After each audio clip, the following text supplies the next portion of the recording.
अस्सलाम वालेकुम प्यारे दोस्तों, गुजारिश है कि हमारे चैनल को सब्सक्राइब जरूर कीजिए और साथ ही साथ बेल आइकॉन के बटन को दबा दीजिए ताकि हमारी अगली वीडियो का नोटिफिकेशन आपको मिल सके। शुक्रिया।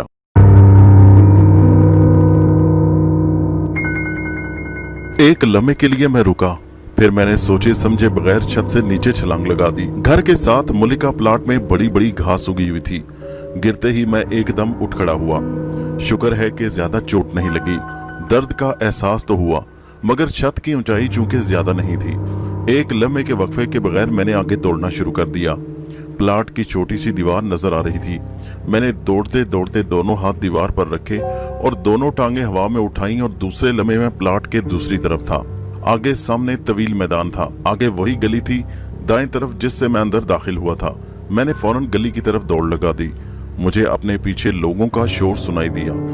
घर के मकीनों को शायद इल्म हो चुका था कि उनके घर में चोरी हो चुकी है। वो मेरे पीछे भाग रहे थे और पकड़ो पकड़ो की आवाजें आ रही थी, मगर मुझे पकड़ना शायद उनके लिए मुमकिन नहीं था। मैं स्कूल में भी हमेशा दौड़ के मुकाबलों में अव्वल आता रहा था। मेरी तरह तेज दौड़ना शायद उनके बस की बात नहीं थी। मैं तेज रफ्तारी से दौड़ता हुआ सड़क पर आया और फिर वापसी के लिए दौड़ लगा दी। जब मैं काफी दूर दौड़ता हुआ निकल आया और मुझे यकीन हो गया कि वो काफी पीछे रह गए हैं। अब उनके लिए मुझे ढूंढना आसान नहीं होगा, क्योंकि इर्द गिर्द बहुत सी गलियां और आबादी का जाल बिछा हुआ था। मैंने अपनी रफ्तार आहिस्ता कर ली और हाथ में पकड़े हुए बैग को और मजबूती से थाम लिया। आज की कमाई इसी बैग में थी और फिर थोड़ी देर में अपने कमरे में मौजूद था। कमरे में पहुंचते ही मैं बिस्तर पर गिर गया और जोर जोर से सांस लेने लगा। मैं बुरी तरह हाँफ रहा था। सांस दुरुस्त करने में तकरीबन आधा घंटा लग गया। जब कुछ सांस बहाल हुई तो मैंने उठकर बैग खोला और देखने लगा। इसमें काफी सारे रुपए और कुछ जेवरात थे। तो गोया आज मैंने दुरुस्त घर का इंतखाब किया था। आज की कमाई देखकर खुशी से मेरी बाँछें खिली जा रही थी। मेरे पास काफी पैसे इकट्ठे हो चुके थे। मैंने बैग उठाकर साइड पर रखा और दोबारा हाथों का तकिया बनाकर लेट गया और सोचने लगा कि अब मुझे क्या करना चाहिए। अब मेरे 4-5 महीने तो आराम से गुजर सकते थे। कमरे का 2 महीने का किराया मैं पहले ही एडवांस में देख चुका था। इसकी मुझे कोई फिक्र नहीं थी। खाना मेरा होटल से आता था और चाय वगैरह भी, और कपड़े धोबी से धुले धुलाए मिल जाते। मुझे किसी चीज की फिक्र नहीं थी। मैं 3-4 महीने क्या बल्कि इससे भी ज्यादा आराम से घर बैठ सकता था। मगर कुछ दिन गुजरने के बाद ही मुझे न जाने क्यों फिर कुछ होने लगता और मेरी तबीयत मचलने लगती और मैं फिर काम पर निकल खड़ा होता। चोरी करना बहुत बड़ा गुनाह है, मगर जरूरियात पूरी करने के लिए आखिर कुछ तो करना पड़ता है ना। नौकरी तो मेरे पास है नहीं। नौकरी के लिए मैं जूतियां चटखाते चटखाते थक चुका था। माँ बेचारी लोगों के घरों में काम करके मुझे पढ़ाती रही और पालती रही। बाप का सहारा तो बचपन में छिन चुका था। माँ के मरते ही चंद दिन तो मोहल्ले वालों ने तरस खाकर मुझे खाना दिया, मगर फिर फाकों की नौबत आ गई। आहिस्ता आहिस्ता घर का सारा सामान बिक गया। मालिक मकान किराया मांगने आया तो मेरी खाली जेब देखकर उसने मुझ पर सिर्फ इतना ही तरस खाया कि पिछला किराया माफ किया और मुझे बोला, भाई आप ये मकान खाली कर दें। मैंने चुपके से घर छोड़ दिया और अपने दरीना दोस्त नियाज मोहम्मद के पास चला गया। उसने मुझे रहने के लिए जगह दी, मगर आखिर कब तक मैं उसके घर रहता। उसकी मदद से एक स्टोर पर सेल्समैन की नौकरी मिल गई और फिर मैंने एक मोहल्ले में छोटा सा मकान भी किराए पर लिया और वहीं शिफ्ट हो गया। स्टोर पर काम बहुत ज्यादा था, तनख्वाह कम, सिर्फ खाना और कमरे का किराया ही मिल रहा था। यूं समझ लीजिए कि बस जिंदगी गुजर रही थी। मैंने नौकरी के लिए काफी हाथ पैर मारे कि कोई पढ़ी लिखी सरकारी नौकरी मिल जाए, मगर मैं भी कितना नादान था। सरकारी नौकरियां ही ऐसे जमीन पर तो नहीं पड़ी। हर तरफ से नाकामी मुंह चिढ़ा रही थी। और फिर उस दिन दुकान पर खान सुल्तान से मुलाकात हुई।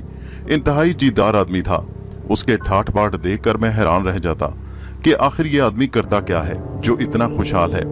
उसके पास हर बार नई और अच्छी गाड़ी होती। हमारे स्टोर के मालिक का दोस्त था। लड़के अक्सर बताते कि ये बहुत बड़ा स्मगलर है और इसका स्मगलिंग का बड़ा कारोबार है।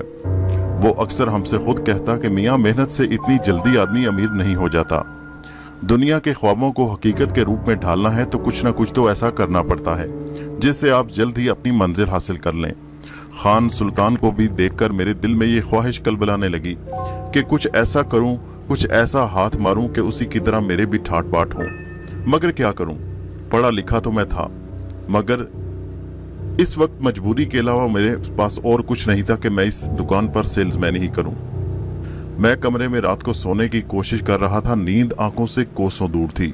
मेरा कमरा जिस जगह मैंने रिहाइश ले रखी थी एक मकान की ऊपरी मंजिल पर था।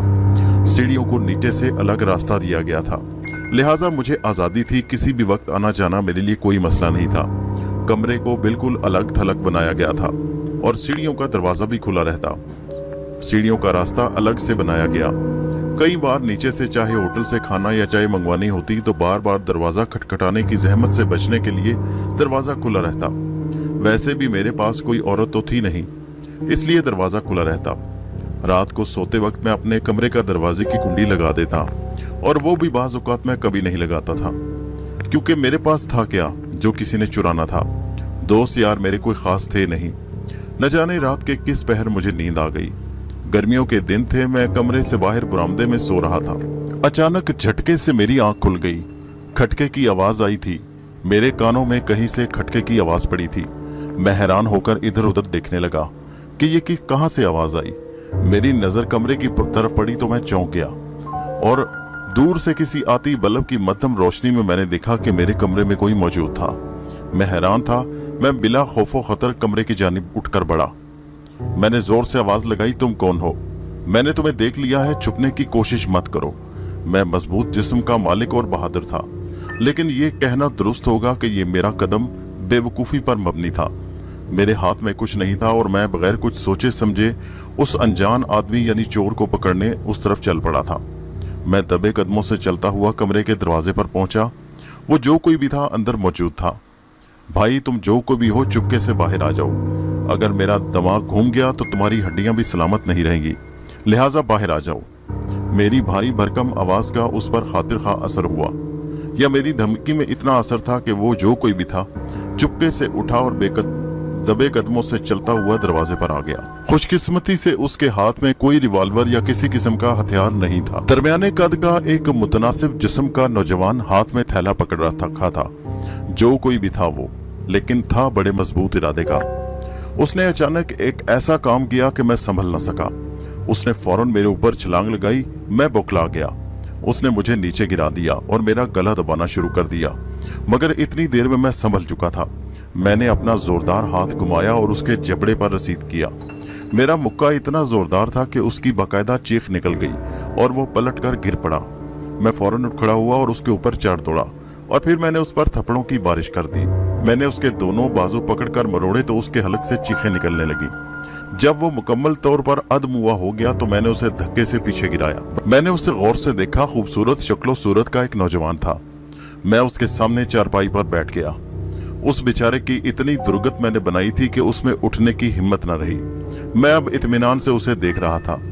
हाँ भाई, कौन हो तुम, और मेरे कमरे में चोरी करने की तुम्हें जुर्रत कैसे हुई? वो हकलाने लगा, मुझे माफ कर दीजिए। मैंने कहा, तुम जो कोई भी हो पहले बताओ, चोरी की नीयत से मेरे घर में क्यों दाखिल हुए? तुम जानते हो कि मैं खुद सफेद पोश हूँ और मेहनत मजदूरी करके रोजी कमाता हूँ। वो खौफजदा नजरों से मेरी तरफ देख रहा था, मगर मेरी बात के जवाब में वो खामोश रहा।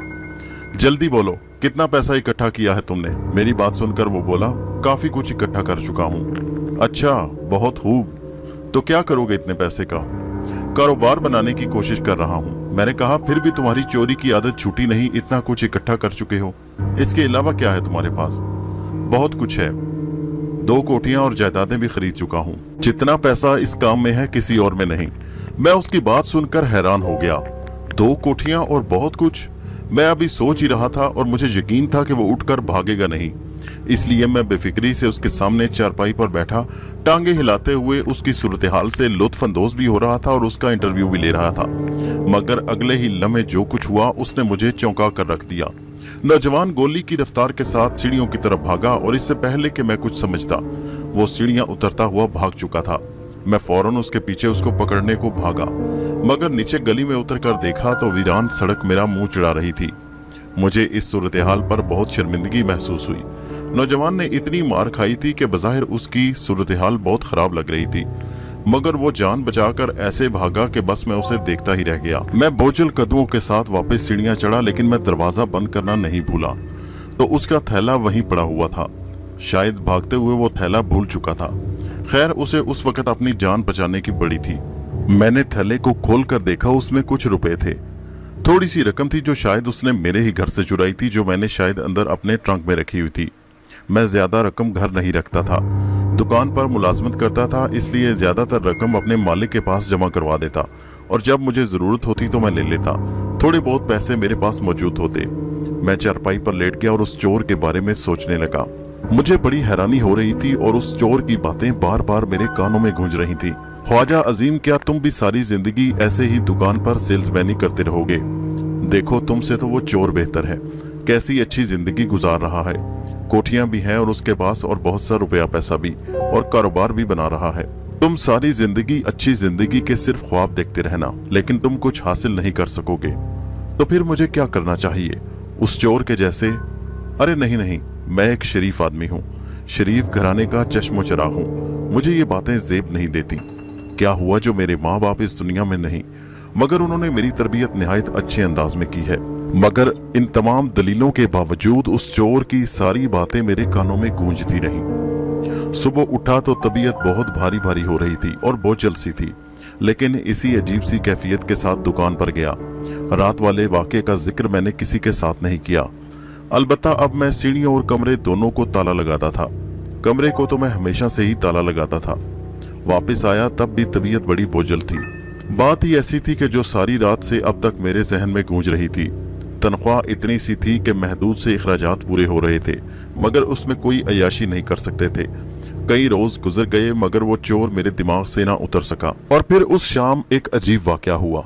शाम को मैं वापसी पर एक बेकरी से सुबह के नाश्ते के लिए कुछ खाने का सामान खरीद रहा था कि मुझे वहां पर एक लड़का नजर आया। उसकी शक्ल कुछ जानी पहचानी सी लगी। गौर से देखा तो पता चला वही लड़का था, वही चोर जो उस दिन मेरे घर चोरी की नीयत से आया था। मैंने पीछे से जाकर उसके कंधे पर हाथ रखा। मेरी शक्ल देखते ही वो परेशान हो गया और इससे पहले कि वो भागता मैंने उसका बाजू मजबूती से पकड़ लिया और बोला, बच्चू, उस दिन तो तुम भाग गए, मगर आज मैं तुम्हें नहीं छोड़ूंगा। वो मेरी मिन्नतें करने लगा, भाई मुझे छोड़ दो, मैं तुम्हारे पैसे तो वहीं रखाया था। मैंने उसका बाजू मजबूती से पकड़ रखा था। वो बड़ी मिन्नतें और समाजतें करने लगा, मगर मैंने कहा कि वो किसी भी वक्त फरार हो सकता है, इसलिए मैं उसे मजबूती से पकड़े बाहर ले आया। मेरे मुकाबले में वो निहायत कमजोर था। मैं उसे धकेलता हुआ अपने कमरे की तरफ लिए जा रहा था।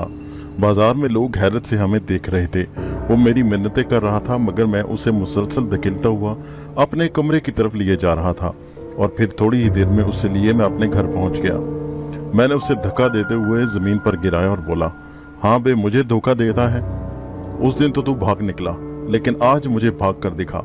मैंने फौरन पीछे दरवाजे पर ताला लगा दिया। चोर कुछ देर तक वैसे ही जमीन पर पड़ा रहा जैसे वो उसने हथियार डाल दिए हो। अब उसे भागने की कोई सूरत नजर नहीं आ रही थी।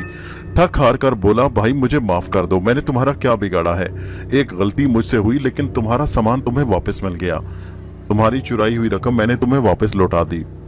मैंने कहा, वो तो ठीक है, लेकिन मुजरिम तो मेरे तुम अब भी हो। वो तो रकम तुम छोड़कर भागे क्योंकि मैंने मजामत की और तुम्हें पकड़ लिया। अगर मैं ना उठता तो तुम मेरे सारे रुपए लेकर भाग जाते। ये बात सुनकर वो नजरें झुकाकर कुछ फर्श को गौर से देखने लगा। मैं कुछ देर उसकी सूरत हाल से महसूस होता रहा और फिर कहा, तुम्हारा नाम क्या है? उसने धीरे से लहजे में कहा, अनवर। अच्छा, तो क्या तुम पढ़े लिखे हो? उसने नफी में सर हिलाया। तो ठीक है, तुमने इतना पैसा इकट्ठा कर लिया, अब ये चोरी छोड़ क्यों नहीं देते? तुमने कहा था कि तुम कोई कारोबार शुरू कर रहे हो। हाँ, कारोबार तो शुरू कर रहा हूँ, लेकिन ये भी तो साथ साथ चलते रहना चाहिए। मैंने कहा, वो क्यों? कहने लगा कि जिंदगी की लवाजमात को बरकरार रखने के लिए मेरा असल पेशा तो यही है। कारोबार चलेगा, तरक्की होगी तो फिर कुछ पता चलेगा, लेकिन तब तक मुझे ये काम करना मेरी मजबूरी है।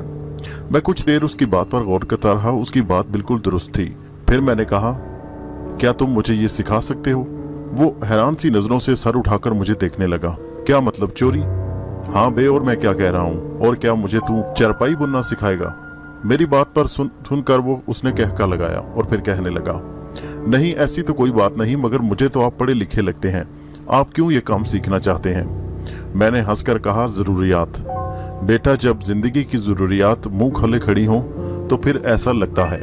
और वैसे भी जिस तरह की नौकरी मैं कर रहा हूँ, इस तरह जिंदगी में अयाशी तो नहीं की जा सकती, जबकि मैं भरपूर इस जिंदगी का लुत्फ लेना चाहता हूँ। इसलिए मैं तुमसे कहता हूँ कि तुम मुझे ये काम सिखाओ। अनवर कुछ देर मेरी तरफ देखता रहा और फिर बोला, वैसे मैं आपको यही मशवरा दूंगा कि मैं इस दलदल में उतर चुका हूँ, आप ना ही उतरे तो अच्छा है। नहीं अनवरे, ऐसी बात नहीं। मैं सीखना चाहता हूँ। मैं जिंदगी में बहुत कुछ हासिल करना चाहता हूँ और बहुत कम वक्त में हासिल करना चाहता हूँ। जिस तरह का काम मैं कर रहा हूँ, मुझे नहीं लगता कि सारी जिंदगी मुझे कुछ हासिल होगा। मेरी सारी जिंदगी इसी तरह तरसते हुए गुजर जाएगी। मैंने आगे हाथ बढ़ाया तो उसने मेरा हाथ थाम लिया। मैंने उसे सहारा देकर उठाया और अंदर कमरे में ले आया, चारपाई पर बिठाया और फिर बोला, तुम आराम से बैठो। तुम मेरे दोस्त हो, मैं तुम्हें कुछ नहीं कहूंगा, ना ही तुम्हें पुलिस के हवाले करूंगा। अनवरा मेरी बात से काफी हद तक मुतमईन हो गया। मैंने उसे पानी दिया और चाय बनाकर पेश की। ये था मेरी और अनवरे की दोस्ती का आगाज। उसके बाद अनवरा हर दूसरे तीसरे रोज मेरे घर आने लगा। उसने मुझे चोरी करने के कई दाव पेच सिखाए और फिर आहिस्ता आहिस्ता मैंने उसके साथ काम पर भी जाना शुरू कर दिया। मगर अफसोस कि मेरी और अनवरे की दोस्ती ज्यादा अरसा न चल सकी। ऐसा नहीं कि अनवरे की दोस्ती में कोई खोट था, वो बेहद मुखलिस इंसान था, मेरे साथ बहुत अच्छी दोस्ती निभा रहा था। उसने मुझे हर वो गुर सिखाया जो वो जानता था। लेकिन फिर एक वारदात के दौरान, जिसमें मैं उसके साथ मौजूद नहीं था, अनवरे को गोली लगी और वो जख्मी हो गया और इसी जख्मी हालत में वो चल बसा। हुआ यूं कि एक वारदात पर वो गया, लेकिन वहां पर घर वाले पहले ही मुताद थे, क्योंकि वो काफी अमीर लोग थे और उनके घर पहले भी एक दो बार चोरी की नाकाम कोशिश हो चुकी थी। और अनवरे की किस्मत हारी कि तीसरी मर्तबा ये उनके घर जा पहुंचा। घर वाले पहले ही इस सूरत हाल सारी से वाकिफ थे। उन्होंने अपनी सिक्योरिटी के तमाम इंतजामात मुकम्मल रखे थे। अनवरे जैसा घाघ आदमी भी उनके जाल में फंस गया और इसे भागने का कोई मौका न मिला। लिहाजा अनवरा उनकी गोली का शिकार हो गया और उसी मौत चल बसा। मुझे उसके मरने का बेहद दुख था। उसने मेरे साथ बहुत अच्छी दोस्ती निभाई थी। खुदा जाने उसके पीछे छोड़ी गई जायदाद और उसकी रुपए दौलत का क्या बना, ये मुझे नहीं मालूम। लेकिन जाते जाते अनवरा मेरे साथ बहुत बड़ी नेकी कर गया था। मुझे जिंदगी गुजारने का हुनर सिखा गया। आप में से बहुत से लोग ये सोच रहे होंगे कि ये क्या नेकी हुई। चोरी सिखाना किसी को नेकी का काम तो नहीं, बल्कि ये तो बहुत बुरा और गुनाह का काम है। लेकिन दोस्तों, इसे मैं नेकी ही कहूंगा, क्योंकि इससे मेरी एक नई जिंदगी का आगाज हुआ और यहाँ से शुरू होती है मेरी कहानी, यानी एक चोर की कहानी। दोस्तों, ये कहानी अभी जारी है। इसका अगला हिस्सा नेक्स्ट वीडियो में मुलाहिजा कीजिए और इस कहानी को अपने दोस्तों सहेलियों के साथ व्हाट्सएप और फेसबुक पर जरूर शेयर कीजिए। हमारे चैनल को सब्सक्राइब कीजिए। शुक्रिया।